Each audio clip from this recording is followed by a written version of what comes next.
الحمد لله وكفى وسلام على عباده الذين اصطفى أما بعد فأعوذ بالله من الشيطان الرجيم بسم الله الرحمن الرحيم والذين آمنوا أشد حبا لله صدق الله العظيم وصدق رسوله النبي الكريم ونحن على ذلك لمن الشاهدين والشاكرين والحمد لله رب العالمين اللهم صل على محمد وعلى آل محمد كما صليت على إبراهيم وعلى آل إبراهيم إنك حميد مجيد اللهم بارك على محمد وعلى آل محمد كما باركت على إبراهيم وعلى آل إبراهيم إنك حميد مجيد اللہ تعالیٰ نے ارشاد فرمایا والذین آمنوا اشد حبا للہ کہ ایمان والے اللہ تعالیٰ سے شدید محبت کرتے ہیں۔ حب کا لفظ عربی زبان میں استعمال ہوا۔ حب کہتے ہیں کہ حبتن سے ہے۔ حبتن کا معنی ہوتا ہے دانہ۔ دانہ جس طرح کھیتی میں بویا جاتا ہے اور وہ ہوا، پانی، سورج کی روشنی کے ذریعے سے وہ دانہ پھلتا اور پھولتا ہے، بالکل اسی طرح جب محبت کا دانہ دل کی کھیتی پر پڑتا ہے تو اس دل میں بھی اللہ تعالیٰ کی محبت کے انوارات و برکات پھلتے اور پھولتے ہیں۔ بعض حضرات کہتے ہیں کہ محبت حب سے ہے، ہا اور با۔ اس کا معنی ہوتا ہے الصفاء والبیاض، صفائی اور ستھرائی۔ یعنی محبت کہتے ہی اسے ہے کہ جو صاف ستھری ہو۔ اگر دل میں کسی غیر کی محبت کا ذرہ برابر بھی ہو تو محبوب اسے برداشت نہیں کرتا۔ یہی وجہ ہے کہ اللہ تعالیٰ ہر گناہ معاف کر دیں گے لیکن شرک معاف نہیں کریں گے۔ فرمایا ان الشرک لظلم عظیم، شرک بہت بڑا ظلم ہے۔ اس کی وجہ یہ ہے کہ اللہ تعالیٰ اپنی محبت میں کسی دوسرے کو برداشت نہیں کرتے۔ اللہ تعالیٰ نافرمانی برداشت کر لیتے ہیں کہ میری نافرمانی کرتا ہے اور مجھ سے معافی مانگتا ہے، لیکن اللہ تعالیٰ شرک معاف نہیں کرتے۔ تو ہمیں اللہ تعالیٰ سے محبت کرنے کے لیے دنیا میں اللہ نے بھیجا ہے، اپنی ذات سے محبت کرنے کے لیے اللہ نے دنیا میں بھیجا ہے۔ اب ہم یہ دیکھتے ہیں کہ ہمارے دلوں میں اللہ کی محبت نہیں ہے۔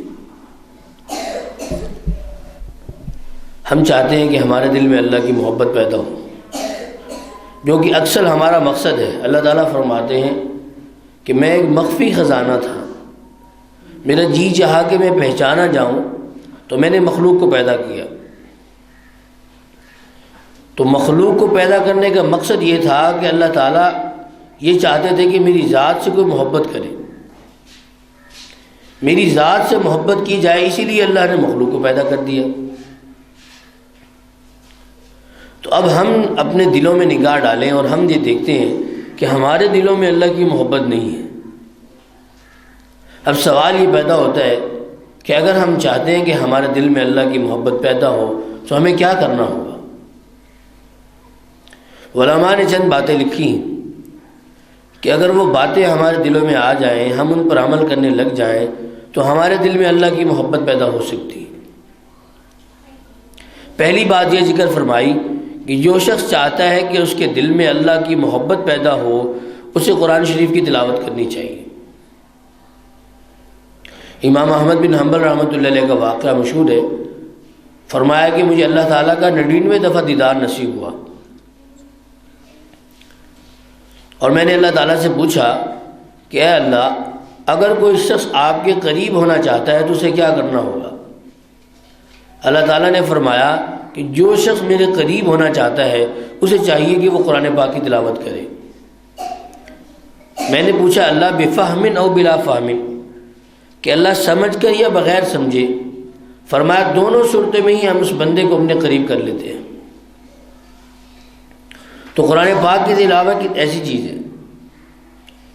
ایک واقعہ سنا تھا کہ ایک عورت تھی، اسے قرآن پاک پڑھنا نہیں آتا تھا، لیکن قرآن پاک کو سچا جانتی تھی، سچا مانتی تھی، تو قرآن شریف کے اوپر انگلی پھیر کر کہتی تھی کہ اللہ یہ سب سچ ہے،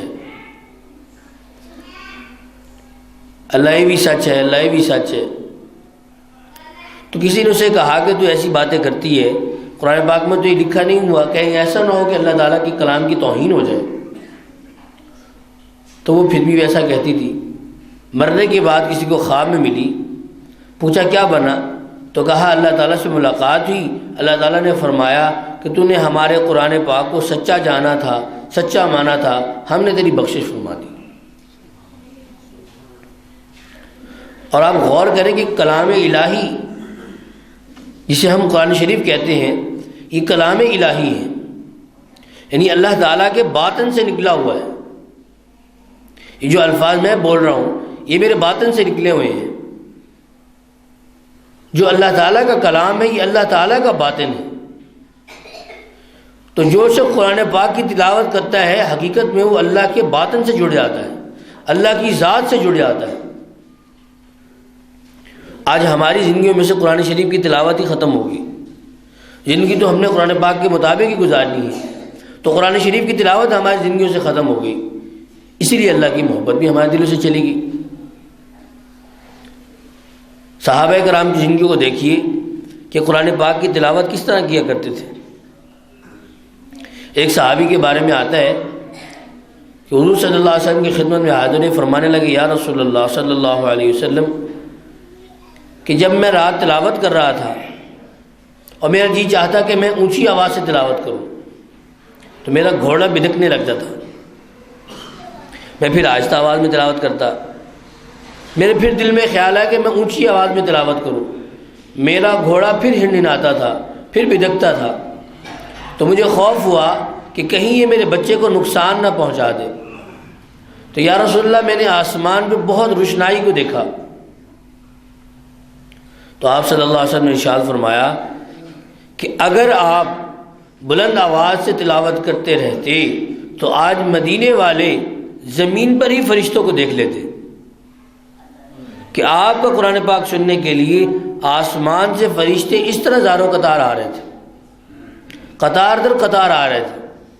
حدیث پاک میں آتا ہے کہ جب کوئی شخص قرآن پاک کی تلاوت کرتا ہے تو فرشتے قطار در قطار اس کے ہونٹوں کا بوسہ لیتے ہیں، اور یہ قطار زمین سے لے کے آسمانوں تک ہوتی ہے اور اس کے ہونٹوں کا بوسہ لیتے ہیں۔ امام حافظ رحمۃ اللہ علیہ کے بارے میں آتا ہے کہ آپ ایک دن کلاس میں بیٹھے تھے اور شاگردوں کو پڑھا رہے تھے، ایک شاگرد نے محسوس کیا کہ استاد جی کے منہ سے خوشبو آ رہی ہے، پوچھا استاد جی یہ خوشبو کیسی؟ کہا کہ بیٹا اپنا کام کرو اور پڑھائی کرو۔ شاگردوں کو تجسس ہوا کہ یہ خوشبو کیسی ہے، تو بار بار اصرار کرنے پر فرمانے لگے کہ آج میں رات سویا ہوا تھا، میں نے خواب دیکھا کہ حضور صلی اللہ علیہ وسلم تشریف لائے اور مجھے فرمایا کہ حفص تم ہمارے قرآن کی اتنی تلاوت کرتے ہو، لاؤ اپنے ہونٹ ہم انہیں بوسہ دینا چاہتے ہیں۔ آپ صلی اللہ علیہ وسلم نے میرے ہونٹوں کو بوسہ دیا، تب سے ہی میرے منہ سے خوشبو جاری ہے۔ تو ہمیں بھی چاہیے کہ ہم اپنی زندگی میں قرآن شریف کی تلاوت کو لائیں۔ ایک پارہ پڑھ لے تو بہت اچھا، آدھا پارہ پڑھ لے، اگر آدھا پارہ بھی نہیں پڑھ سکتے تو ایک پاؤ پڑھ لے، ایک پاؤ نہیں پڑھ سکتے تو کم از کم ایک رکوع ہی ہمیں روزانہ پڑھ لینا چاہیے۔ اس کی برکت یہ ہوگی کہ ہمارا سارا دن اللہ تعالیٰ کی ساتھ گزرے گا، کہ اللہ تعالیٰ ہمارے ہر کام کو خود دیکھیں گے۔ حدیث پاک میں آتا ہے کہ جو شخص سورہ یاسین کی تلاوت کرتا ہے تو سارا دن اللہ تعالیٰ اس کو ہر قسم کی آفات و بلیات سے بچاتے ہیں، اور ہر کام میں اللہ تعالیٰ اس کے ساتھ شرکت فرماتے ہیں کہ اس کو برکت عطا فرماتے ہیں۔ تو پہلی چیز یہ ہے کہ اگر ہم چاہتے ہیں کہ ہمارے دل میں اللہ کی محبت پیدا ہو تو ہمیں قرآن پاک کی تلاوت کرنی چاہیے۔ دوسری چیز یہ بیان فرمائی کہ اگر ہم چاہتے ہیں کہ ہمارے دل میں اللہ کی محبت پیدا ہو تو ہم نوافل کی کثرت کیا کریں۔ حدیث پاک میں آتا ہے کہ جو شخص نوافل کی کثرت کرتا ہے، اللہ تعالیٰ فرماتے ہیں کہ اس بندے کو ہم اپنا اتنا قریب کر لیتے ہیں کہ ہم اپنے بندے کے ہاتھ بن جاتے ہیں جس سے وہ پکڑتا ہے، ہم اپنے بندے کی زبان بن جاتے ہیں جس سے وہ بولتا ہے، ہم اپنے بندے کی آنکھیں بن جاتے ہیں جس سے وہ دیکھتا ہے، ہم اپنے بندے کے کان بن جاتے ہیں جس سے وہ سنتا ہے، حتیٰ کہ میرا بندہ جو مجھ سے مانگتا ہے میں اس کو عطا کرتا ہوں۔ نوافل کی کثرت کیجیے، اشراق، چاشت، اوابین، تہجد، ان تمام چیزوں کی کثرت کیجیے تو اللہ تعالیٰ ہمیں اپنا قرب عطا فرمائیں گے، ہمیں اپنی محبت عطا فرمائیں گے۔ آپ توجہ میری طرف رکھیے، آپ کی توجہ بھٹکے گی تو میری توجہ بھٹک جائے گی۔ تو فرمایا کہ اگر ہم چاہتے ہیں کہ ہمارے دلوں میں اللہ کی محبت پیدا ہو تو ہمیں نوافل کی کثرت کرنی چاہیے۔ نوافل ایسے ہی ہے کہ جیسے اگر مالک اپنے کسی آدمی کو، اپنے غلام کو کہتا ہے کہ تم نے فلاں کام کرنا ہے، یعنی میرے کھیت میں ہل چلانا ہے، اور اس کے میں تمہیں 2 گھنٹے ہل چلاؤ گے تو اس 2 گھنٹے کے میں تمہیں 1 لاکھ روپے دوں گا، یا اس سے کم، یہ تو بہت زیادہ ہے۔ تو اب وہ جو غلام ہے وہ اپنا کام کرتا ہے، اس کام کے دوران وہ شہد مالک کے لیے لے کے آتا ہے، اور مالک شہد لیتا ہے، پوچھتا ہے کہاں سے آیا، تو وہ نوکر کہتا ہے کہ مالک میں کام کر رہا تھا تو میں نے دیکھا شہد ہے تو میں نے کہا آپ کے لیے شہد لے آؤں۔ تو مالک بہت خوش ہو جاتا ہے کہ جو کام میں نے اس کے ذمے لگایا اس نے وہ کام تو کیا ہی، ساتھ میں اس نے میری محبت حاصل کرنے کے لیے اس نے میرے لیے شہد بھی لایا۔ بالکل اسی طرح ہمارے لیے 5 نمازیں اللہ نے فرض تو کر رکھی ہیں، لیکن نوافل اللہ تعالیٰ نے ایسے رکھے ہیں کہ اگر انسان نوافل پڑھتا رہے تو اللہ تعالیٰ اس بندے کو اپنا مقرب بنا لیتے ہیں، اس بندے کو اپنے قریب کر لیتے ہیں کہ یہ میرا بندہ فرائض کی ادائیگی کے باوجود بھی میری محبت چاہتا ہے، میرا قرب چاہتا ہے۔ تو فرمایا کہ یہ بندہ نوافل پڑھ رہا ہے، اللہ تعالیٰ اس بندے کو اپنے قریب کر لیتے ہیں۔ تو ہمیں چاہیے کہ ہم نوافل کی کثرت کیا کریں۔ تیسری چیز یہ بیان فرمائی کہ جو شخص چاہتا ہے کہ اس کے دل میں اللہ کی محبت پیدا ہو، اسے چاہیے کہ وہ اللہ کا ذکر کثرت سے کیا کرے۔ حدیث پاک میں آتا ہے کہ جو شخص اللہ تعالیٰ کا قرب چاہتا ہے اسے اللہ کا ذکر کثرت سے کرنا چاہیے۔ قرآن پاک کے اندر آپ دیکھیں اللہ تعالیٰ نے ہر عبادت کو محدود رکھا ہے۔ 5 وقت نماز پڑھنی ہے، روزہ رمضان کے مہینے میں رکھنا ہے، اور زکوٰۃ صاحب استطاعت ادا کرے گا، حج بھی صاحب استطاعت کرے گا۔ لیکن اللہ نے اپنے ذکر کو محدود نہیں رکھا، فرمایا اذکروا اللہ ذکرا کثیرا، اللہ کا ذکر کثرت سے کیا کرو، وسبحوہ بکرۃ واصیلا، صبح شام اللہ کا ذکر کیا کرو۔ کوئی لمحہ ایسا نہ ہو کہ تمہارے دل میں اللہ کا ذکر نہ ہو، اللہ کی یاد نہ ہو۔ دنیا میں آپ نے دیکھا ہوگا کہ ایک ہوتا ہے قانونی تعلق اور ایک ہوتا ہے جنونی تعلق۔ قانونی تعلق یہ ہوتا ہے جسے آپ ارینج میرج کہتے ہیں کہ بچے کی شادی ہوئی، بچے کی شادی ماں باپ کی مرضی سے ہوئی، بچے کو پسند نہیں تھا، شادی ہو گئی، زندگی گزر رہی ہے، زندگی تو گزر رہی ہے، بیوی بچے بھی ہو گئے، لیکن یہ ایک دوسرے کی ضرورت نہیں ہے۔ جب کوئی گھر میں مہمان آ جاتا ہے تو ایک دوسرے کے لیے میاں بیوی بن گئے، لوگوں کو دکھانے کے لیے کہ ہم میاں بیوی ہیں۔ بیوی بچے جب پکار لے کہ یہ میرا ماں ہے، یہ میرا والد ہے، تو یہ قانونی تعلق ہے۔ ایک جنونی تعلق ہے۔ جنونی تعلق یہ ہے کہ جب شادی ہوئی بچے کی مرضی سے اور انہیں آپس میں محبت ہو گئی، اب محبت ہونے کے بعد یہ ہوتا ہے کہ بچہ آفس میں ہے تو اس کی توجہ گھر کی طرف، جہاں بھی ہوگا اس کی توجہ بیوی کی طرف ہوگی۔ تو اللہ تعالیٰ کہتے ہیں کہ میرا بندہ تیرا قانونی تعلق تو مجھ سے ہے کہ میں تیرا بندہ ہوں، میں تیرا رب ہوں، میں نے تجھے پالا ہے، میں تجھے رزق دے رہا ہوں، میں تیرا خالق ہوں، میں تیرا مالک ہوں، لیکن میں یہ چاہتا ہوں کہ میرا بندہ تیرا صرف قانونی تعلق مجھ سے نہ ہو، تیرا جنونی تعلق مجھ سے ہو، کہ تو چلے تو تیرے دل میں میرا خیال ہو، تو بیٹھے تو تیرے دل میں میرا خیال ہو، تو اٹھے تو تیرے دل میں میرا خیال ہو، جس موقع پر جہاں بھی ہو تیرے دل میں تیرے رب کا خیال ہونا چاہیے۔ ہاتھ کار ول تو دل یار ول، ہاتھ کام کاج میں مشغول، دل اللہ کی یاد میں مشغول۔ درود پاک پڑھ لیں۔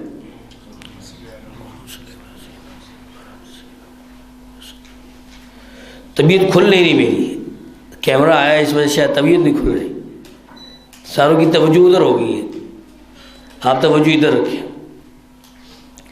فرمایا کہ اللہ کا ذکر کثرت سے کیا کریں۔ آج ہماری زندگیوں سے اللہ کی یاد ختم ہو گئی ہے، ہمارا کوئی کام بھی اللہ کی یاد میں نہیں ہوتا، حتیٰ کہ نماز بھی اللہ کی یاد میں نہیں ہوتی۔ نماز اللہ نے اس لیے رکھی تھی کہ میرا بندہ دن میں دنیا میں مصروف ہوتا ہے، تو دن میں 5 وقت یہ آئے اور میرے سامنے سجدہ ریز ہو، اس کا اپنے رب سے تعلق قائم ہو جائے، اپنے رب سے اس کی محبت کا اظہار ہو جائے۔ اس لیے اللہ تعالیٰ نے سجدہ رکھا، رکوع رکھا، قیام رکھا، کہ یہ بندہ میری حمد و ثنا کرے اور میں رب اس سے خوش ہو جاؤں۔ تو ہم نے ہماری زندگیوں سے اللہ کا ذکر، اللہ کی یاد ختم ہو گئی ہے۔ صحابہ کرام رضوان اللہ تعالی علیہم اجمعین کے بارے میں اللہ فرماتے ہیں رجال اللہ تلہم تجارت ولا بیع عن ذکر اللہ، کہ یہ ایسے لوگ ہیں کہ خرید و فروخت بھی ان کے دلوں سے اللہ کی یاد کو ختم نہیں کرتی۔ یہ رہتے تو خرید و فروخت میں ہیں، دنیا میں ہیں، لیکن دل ان کا اللہ کی یاد میں ہوتا ہے۔ حضرت بہاؤالدین نقشبند رحمۃ اللہ علیہ کے بارے میں آتا ہے کہ آپ بازار میں جا رہے تھے مریدین کے ساتھ، تو ایک نوجوان کو دیکھا کہ وہ کپڑے کی خرید و فروخت کر رہا ہے، تو حضرت نے فرمایا کہ کاش میں بھی اس نوجوان جیسا ہوتا۔ تو ساتھیوں نے کہا کہ حضرت آپ اتنے بڑے ولی، اتنے بڑے بزرگ، اتنے بڑے شیخ، اور آپ اس دنیا دار نوجوان کی طرح ہونا چاہتے ہیں؟ تو فرمایا کہ میں نے اس دنیا دار کے دل پہ نگاہ ڈالی اور میں نے دیکھا کہ ہاتھ تو اس کے کام کاج میں مشغول تھے، خرید و فروخت میں مشغول تھے، لیکن دل اس کا اللہ کی یاد میں تھا، دل اس کا اللہ کی یاد میں تھا۔ اللہ تعالیٰ ایسا تعلق بندے کا چاہتے ہیں کہ میرے بندے کا تعلق میری ذات سے ایسا ہو کہ دنیا کے جس کام میں بھی ہو اس کی توجہ میری طرف ہو۔ حدیث پاک میں آتا ہے، امی عائشہ فرماتی ہیں کہ ایک دفعہ حضور صلی اللہ علیہ وسلم تشریف لائے اور آپ قیام میں تھے اور آپ زاروں قطار رو رہے، آپ رکوع میں گئے تو آپ زاروں قطار رو رہے، آپ سجدے میں گئے تو آپ زاروں قطار رو رہے، حتیٰ کہ آپ میرے پاس آ کے لیٹے تو آپ زاروں قطار رو رہے ہیں۔ میں نے کہا یا رسول اللہ صلی اللہ علیہ وسلم آپ کیوں اتنا رو رہے ہیں؟ آپ تو اللہ تعالیٰ کے محبوب ہیں، ساری کائنات آپ کی وجہ سے بنی ہے، جنت آپ کے لیے ہے، آپ پھر بھی رو رہے ہیں۔ آپ نے فرمایا کہ افلا اکون عبدا شکورا، کہ عائشہ میں اپنے رب کا شکر گزار بندہ نہ بن جاؤں؟ مجھے اپنے رب کا خوف ہے کہ میرا رب جو چاہے کرنے پر قادر ہے، میری باوجود یہ کہ زندگی میں نافرمانی کوئی نہیں، اگر اللہ چاہے تو اللہ تعالیٰ کسی کو بھی عذاب دے سکتے ہیں، اللہ تعالیٰ کسی کو بھی عذاب مبتلا کر سکتے ہیں۔ حدیث پاک میں آتا ہے کہ جب قیامت کے دن ہوگا اور نفسی نفسی کا عالم ہوگا تو اللہ تعالیٰ جب بندوں سے پوچھیں گے، عیسیٰ علیہ السلام کے بارے میں آتا ہے کہ عیسیٰ علیہ السلام سے اللہ پوچھیں گے کیا آپ نے کہا تھا اپنی امت کو کہ وہ آپ کی عبادت کرے اور آپ کی ماں کی عبادت کرے، مریم کی عبادت کرے؟ جب یہ جملہ اللہ تعالیٰ عیسیٰ علیہ السلام کے ارشاد فرمائیں گے تو عیسیٰ علیہ السلام کے جسم سے خون جاری ہو جائے گا، اللہ تعالیٰ کے خوف کی وجہ سے عیسیٰ علیہ السلام کے ایک ایک بال سے خون جاری ہو جائے گا، اللہ تعالیٰ کا خوف اتنا ہوگا۔ تو بتائیے کہ آپ کی اور میری اس وقت کیا حالت ہوگی؟ میرے دوستوں، دنیا میں آنے کا ایک ہی مقصد تھا اور وہ اللہ کی یاد تھی، اللہ تعالیٰ سے محبت تھی، اللہ تعالیٰ کے سامنے جھکنا تھا، اللہ تعالیٰ سے معافی مانگنا تھا۔ اللہ نے ہمیں پیدا ہی اسی لیے کیا ہے۔ فرشتے دیکھیں، فرشتوں کے اندر گناہ کی صلاحیت نہیں اللہ نے رکھی، انسانوں میں گناہ کی صلاحیت بھی رکھی ہے اور نیکی کی صلاحیت بھی رکھی ہے۔ اس کی وجہ یہ ہے کہ اللہ تعالیٰ چاہتے ہیں کہ میرے بندہ نافرمانی کر کے میرے سامنے آ کر جھکے۔ حدیث پاک میں آتا ہے الندم التوبۃ، کہ ایک آدمی نے 100 سال گناہ کیے، کبھی بیٹھے بیٹھے دل میں نادم اور پشیماں ہو گیا کہ اے اللہ میں نے آپ کی نافرمانی کی ہے، آپ میرے بڑے تھے، آپ نے مجھے پیدا کیا، مجھے پالا پوسا، مجھے رزق عطا فرمایا، دنیا کی ہر نعمت عطا فرمائی، لیکن میں آپ کا نافرمان تھا، آپ مجھے معاف فرما دیں۔ حدیث پاک میں آتا ہے کہ ابھی میرے بندے نے زبان سے نہیں دہرایا، دل میں سوچا، تو فرمایا دل میں سوچنے پر ہی 100 سال کے گناہوں کو اللہ معاف کر دیتے۔ تو ہمیں چاہیے کہ ہم اپنے اصل مقصد کی طرف متوجہ ہوں، ہم اپنے دلوں میں اللہ کی محبت کو پیدا کریں، اور آپ اللہ والوں کے حالات پڑھا کریں، اللہ کے محبوب جنہوں نے اللہ سے محبت کی ان کے حالات پڑھا کریں۔ عیسیٰ علیہ السلام کے دور کا واقعہ ہے کہ عیسیٰ علیہ السلام جنگل سے گزر رہے تھے، دیکھا ایک نوجوان ہے، اس سے ملاقات ہوئی، تو اس نے کہا اے عیسیٰ آپ اللہ کے نبی ہیں، اللہ تعالیٰ سے دعا کر دے کہ اللہ تعالیٰ میرے دل میں اپنی محبت پیدا کر دے۔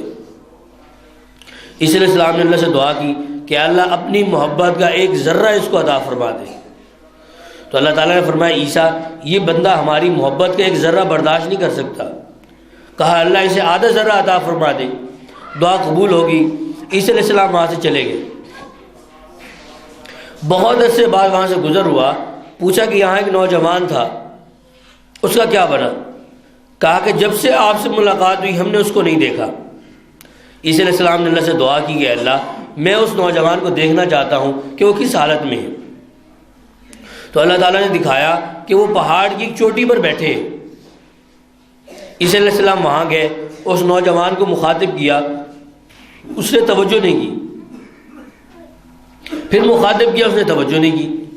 عیسیٰ علیہ السلام نے کہا کہ میں اللہ کا نبی ہوں، عیسیٰ ابن مریم میری بات سنو، اس نوجوان نے توجہ نہیں کی۔ تو اللہ تعالیٰ نے عیسیٰ علیہ السلام کے دل میں ڈالا کہ عیسیٰ اس بندے کے دل میں تیرے رب کی محبت کا آدھا ذرہ ہے، اگر اس کے جسم کے 2 ٹکڑے بھی کر دیے جائیں اسے تب بھی کوئی پرواہ نہیں۔ اللہ کی محبت ایسی ہی چیز ہے، جن کے دلوں میں اللہ کی محبت تھی انہوں نے اپنے جسم کے ٹکڑے کروا دیے، لیکن اللہ تعالیٰ کی محبت کو نہیں چھوڑا۔ دنیا کی محبت آپ دیکھ لیجئے، دنیا میں کسی سے محبت ہو جائے تو انسان اس کے لیے جان دینے کو تیار ہو جاتا ہے۔ تو سوچئے اگر وحدہ لا شریک سے محبت ہو جائے، آسمان و زمین کے بنانے والے سے محبت ہو جائے، تو بتائیے کہ انسان کی کیا کیفیت ہوگی۔ تو اللہ تعالیٰ سے دعا ہے کہ اللہ تعالیٰ ہمیں اپنی محبت نصیب فرمائے، اور ہمارے دلوں سے دنیا کی محبت کو ختم فرمائے، اور ہمیں اپنے محبوب بندوں میں شامل فرمائے۔ وآخر دعوانا الحمدللہ رب العالمین۔